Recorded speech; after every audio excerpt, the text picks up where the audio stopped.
Terima kasih sudah klik video ini.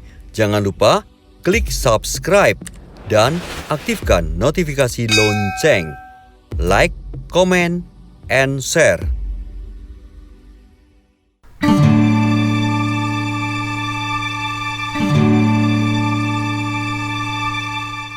Pemirsa, kali ini kita kedatangan tamu spesial, yaitu Mbak Ati. Oke. Nah, Dari sekolah finansial. dari sekolah finansial. Halo pemirsa.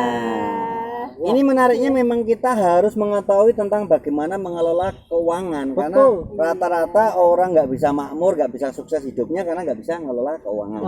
UMKM gitu, profesional, bahkan mahasiswa pelajar ya Mbak. Iya, Itu harus kenal ya. Benar. Iya. Jadi Kan- UMKM itu kalau nggak bisa mengelola keuangan jadi usaha mikro, kecil, dan mengecil. Oh, iya. betul, Lama-lama betul. habis. Lama-lama habis. Nah, Iya. ini kita bahas apa Mbak yang kali ini kaitannya dengan milenial apa? Ini perencanaan keuangan untuk milenial. Nah, Oke. Ya. Saya itu berarti milenial. Wah, kamu Iya. kolonial. Iya. Iya. Iya, kenapa kita mengangkat ini? Karena kita itu kalau berbau uang itu sebenarnya dari sejak kecil ya, Mas. Ya. Ya. Iya kan? Ya. Tapi pernah nggak orang tua kita ngajarin bahwa nanti uang saku ini nanti kita kan selalu mengelola uang saku di sekolah nggak ada pelajaran Ya. cara mengelola keuangan Ya. untuk pribadi kan nggak ada, Nggak ada. iya kan? Hanya Sampai dikasih akhirnya kita tuh kalau dengan uang sebenarnya dari sejak kecil Ya. tahu, tapi Ya. mengelolanya Nah, kita nggak pernah ada edukasi. mungkin itu iya kesalahan nama. Uang saku. Oh, iya. Uang saku kan gampang. Iya. Kalau Oh. uang dompet, uang Iya. Iya. celengan, tabungan, nah mungkin Iya. Dari kecil Iya. nanya uang saku bukan uang saku. tabungan ya. uang saku itu kan tabung Iya. itu kan kecil, nggak banyak. Jadi Iya, uangnya kecil. bagaimana menghabiskan Nah, kan? iya. Nggak Terus, pernah kan ada yang ini sebagian nanti ditabung. Nah ini kenapa perencanaan keuangan untuk milenial? Karena saat ini sekarang ini kan milenial itu mencari uang juga gampang ya, di rumah aja dengan online. Iya. Anak SMA Oh, tak kira di rumah ada uangnya orang tua diambil. Uangnya orang tua di rumah aja. anak itu kan mencuri Mas, itu tidak boleh itu.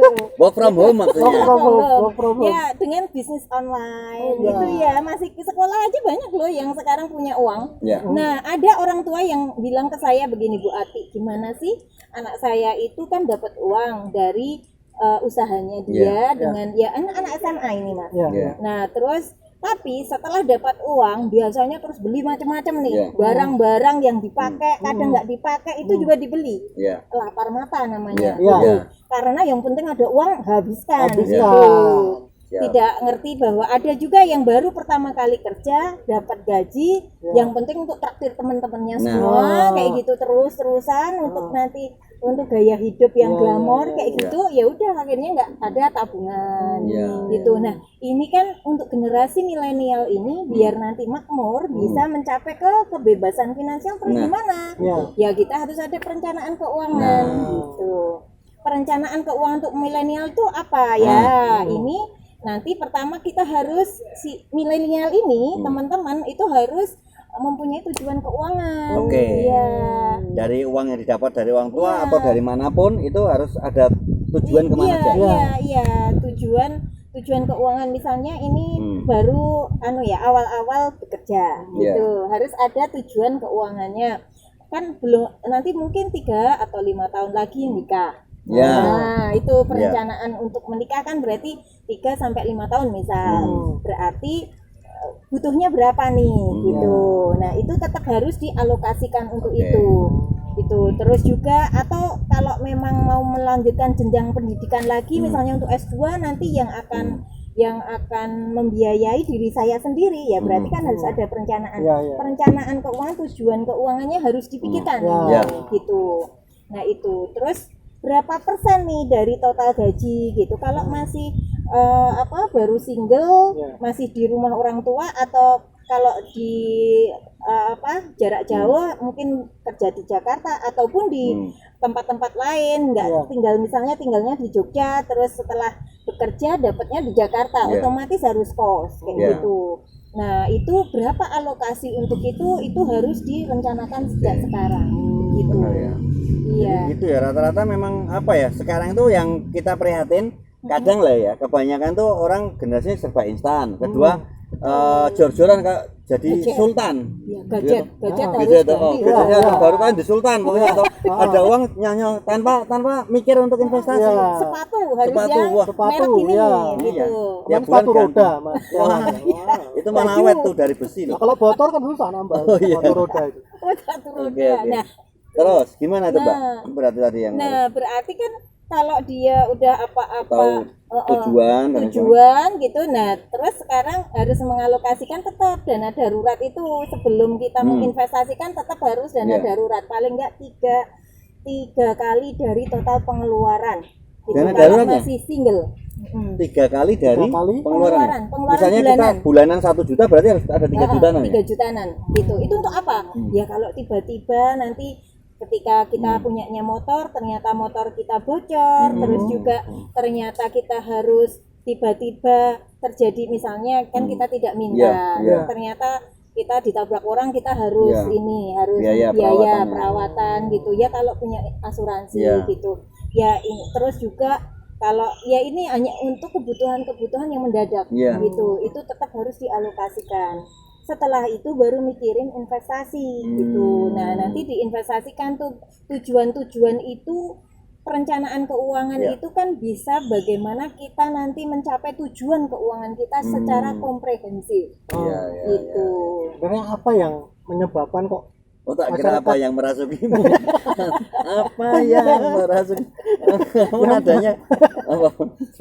ini loh yang menyebabkan kalau masyarakat kita atau generasi milenial itu sulit untuk berinvestasi. Nah, Nah, itu apa? Apa gaya hidup? penyebabnya? Gaya hidup, Gaya faktor gaya hidup. Apalagi sekarang ya, era sekarang ini gadget itu terus-terusan ganti kayak gitu. Temennya pakai apa gitu? yang baru, misalnya Merek A. kayak gitu. Ikut. Wah, ikut-ikutan gitu. Aku juga harus seperti itu, kalau enggak malu. Nah, makanya perlu jati diri. Iya kan? Apapun apa sesuai diri kita. Ya, Kita harus ngukur punya ya. prinsip gitu. Prinsip juga. Ya, prinsip dari kita sendiri bahwa aku dengan HP yang aku punya bersyukur gitu. Ya. Tapi aku bisa mengalokasikan danaku ini bukan untuk ini tapi untuk yang jangka panjang, Ya. misalnya untuk pensiun. Ya. Kalau Ya. kita rencanakan dari sejak milenial, Ya, itu bagus butuh per bulan itu mungkin hanya sedikit, misalnya 500.000, tapi nanti kita di akhir periode kita Ya. mau pensiun, kita Ya. sudah enak Ya, gitu. ya, Gitu. Tapi begitu kita tidak rencanakan, nanti ketika nanti pensiun, ya berantakan nanti kita Ya. terus gimana nih hidup kita gitu kan, kita nanti akan berkeluarga juga gitu. Gitu. Kalau Berarti- investasi untuk yang pendapatannya tidak pasti. Hmm. Nah, misalnya Ya. kadang banyak, kadang Freelancer Ada- ya, iya, biasanya nah, ya. gimana? Itu bagaimana? Nah, kalau ini kadang banyak, kadang sedikit atau nggak kayak mesti gitu, lah. kadang nggak dapet Iya. gitu ya. Nah, itu bisa coba dari bulan ke bulan, paling nggak 3 bulan, pengeluaran bulanan itu kira-kira berapa. Oke. Jadi ketika dapat banyak, jangan terus malah Ya, ya. ini kehidupannya tambah. Ya. Nah, biaya hidupnya jadi tambah. Jangan seperti itu, justru Dilihat rata-rata ya. iya. Rata-rata per bulan, Per bulan, aman berapa bulan ke Nah, depan. betul gitu. Oke. Itu Ya. jadi itu kuncinya. Jadi Oke. benar-benar saat ini karena edukasi keuangan menurut survei OJK Ya. juga Ya. nih Mas Iwan, Mas Siawan. Siawan, itu bahwa ini ya tahun 2019 itu bahwa ternyata ada 38% itu edukasi keuangan itu baru masyarakat Indonesia itu baru teredukasi sejumlah itu 38%. Gitu ya. 38%. Itu surveinya gitu. Oke, oke. Ya, jadi berarti ini artinya yang selebihnya itu kan ini Yang apa mereka 62% belum ya. terliterasi lah keuangannya Lemah banget gitu. ya. Ya, dan tapi indeks untuk inklusi keuangannya justru lebih tinggi. Apa itu inklusi keuangan? Itu bagaimana mereka memperlakukan uangnya dengan menempatkan modal ke sini itu justru 78%. Artinya mereka itu menempatkan investasi itu tanpa ngerti literasi keuangannya. Jadi asal ikut-ikutan. Ya. Makanya ada yang kena investasi bodong. Bodong. Nah, kayak gitu. Itu investasi Gitu kan. apa udel? Nah, itu yang Gitu ya? terjadi seperti itu. Oke. Iya. Kapan-kapan kita Ya. bahas makin Ya. banyak tentang pengelolaan keuangan karena ini banyak sekali yang harus kita ketahui. Seperti tadi kita ketahui ya, orang Ya. hanya ikut-ikutan investasi Ya. tanpa paham Ya. harus bagaimana investasi dengan tepat ya. Kita pamitan dulu, jangan lupa untuk saksikan terus obrolan kita bersama teman-teman dari Sekolah Finansial ya. Sampai jumpa di lain kesempatan. Dadah.